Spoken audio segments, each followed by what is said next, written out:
Oh my gosh, I have to make a lesson plan today and I have no idea what to do. Where do I start? How do I keep the kids interested? Calm down, I can help you.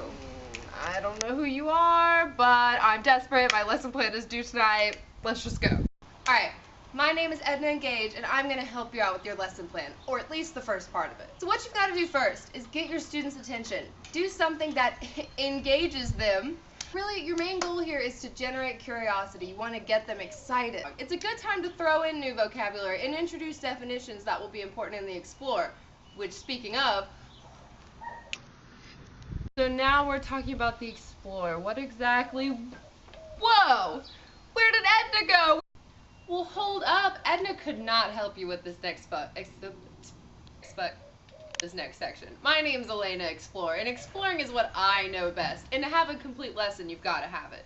So, during the Explore, students should have a chance to manipulate materials. As a teacher during the Explore section, your job is to kind of support the students as they go throughout this without giving them any answers. So it's a time of exploration, right? A time for them to try ideas and make their own thoughts about something. And as the students are manipulating their materials, they should also be collecting data or writing down observations so they have something to talk about in the next section. Okay, I think I feel good about the Explore. Where are we going next? Okay. Step 3.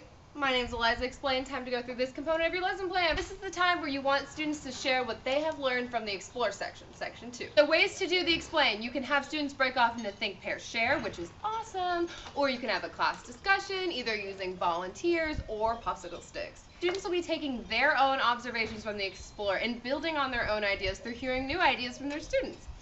It's also a good time to provide new vocabulary and hone in on formal definitions that may have been left out of the Engage portion. Alright dude, it's me, Edward Elaborate. So we've explored, we've explained, now we're going to be looking at this thing called elaboration. This is the time where real world stuff is brought in. The time for students to use the new vocabulary that they learned to apply to something that they'll really like. Anything that allows them to apply the skills that they practiced during the Explore to the real world. Okay, please tell me I've made it to the end. I have so much work to do. You've made it to the 5th and final step, the evaluate portion. So if you've got a solid lesson plan, this should be happening throughout. So if you're asking questions that show their own thoughts, making sure to evaluate, and it's something called formative assessment. So you're just going throughout the lesson to evaluate what it is they're learning.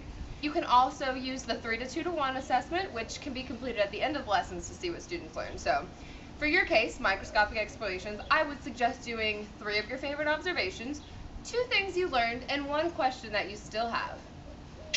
Good luck. This has been awesome. I met all these helpful people, emphasis on the E, and now I know exactly how to start my lesson plan, and yay!